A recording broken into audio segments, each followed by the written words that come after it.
রাজ্যের সাংগঠনিক রদবদলের আবহে শনিবার দুপুর 12টা নাগাদ খোয়াই জেলা ভারতীয় জনতা পার্টির কার্যালয়ে এক আনুষ্ঠানিক সভার মাধ্যমে নবনিযুক্ত জেলা সভাপতি সমীর দাসের হাতে দায়িত্বভার তুলে দেওয়া হয়। দলীয় কর্মীদের উপস্থিতিতে এই গুরুত্বপূর্ণ সাংগঠনিক রদবদল সম্পন্ন হয়েছে। অনুষ্ঠানে বিদায়ী জেলা সভাপতি বিনয় দেববর্মা নতুন সভাপতি সমীর দাসকে সংবর্ধনা জানান এবং খোয়াই জেলায় পদ্ম শিবিরকে আরও শক্তিশালী করার আহ্বান ব্যক্ত করেন। এই বিশেষ অনুষ্ঠানে উপস্থিত ছিলেন স্থানীয় কল্যাণপুর প্রমোদনগর বিধানসভা কেন্দ্রের বিধায়ক পিনাকি দাস চৌধুরী, বিজেপি প্রদেশ কমিটির সদস্যা নমিতা দেববর্মা, কিষাণ মোর্চার প্রদেশ সহসভাপতি জয়দেব দেববর্মা এবং খোয়াই জেলার অন্তর্গত 6টি মণ্ডলের সভাপতি সহ বিভিন্ন স্তরের পদাধিকারী এবং কার্যকর্তারা।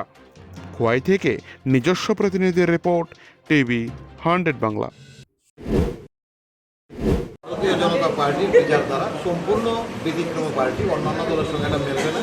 কারণ এই দলই একমাত্র ভারতবর্ষের কথা চিন্তা করে, ভারতবর্ষের বিচার দ্বারা রীতিনীতি মান্যতা দেয়। তারই একটা পরিষ্কার চিত্র আজকে আমরা দেখতে পেলাম। এবং এটা নতুন নয়, গতানুগতিক আমাদের পার্টিতে চলে এসেছে। এবং আপনারা দেখেছেন বক্তব্যের মধ্যে আমরা বলেছি এই জেলার পূর্বতন যারা যারা ছিলেন একের পর একজন এইভাবেই দায়িত্বটা দেওয়া হয়। তারই একটা ঐতিহাসিক মুহূর্ত। গত কয়েকদিন আগে আপনারা দেখেছেন আমাদের রাজ্যের দুটো জেলায় নতুন নবনিযুক্ত সভাপতি ঘোষণা করা হয়েছে, তার মধ্যে খোয়াই জেলার সমীর দাস।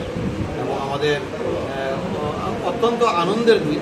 কারণ কেন আনন্দের দিন দেখুন, আজকে পূর্বতন সভাপতি আমাদের বিনয় দা, মানে আমাদের কার্যকর্তারা এমনভাবে বিচার দ্বারা বিশ্বাস করে যে আমাকে বোধহয় সেখান থেকে বাদ দেওয়া হয়নি, মানে আমাকে বোধহয় অন্য কিছু অপেক্ষা করছে আমার জন্য এই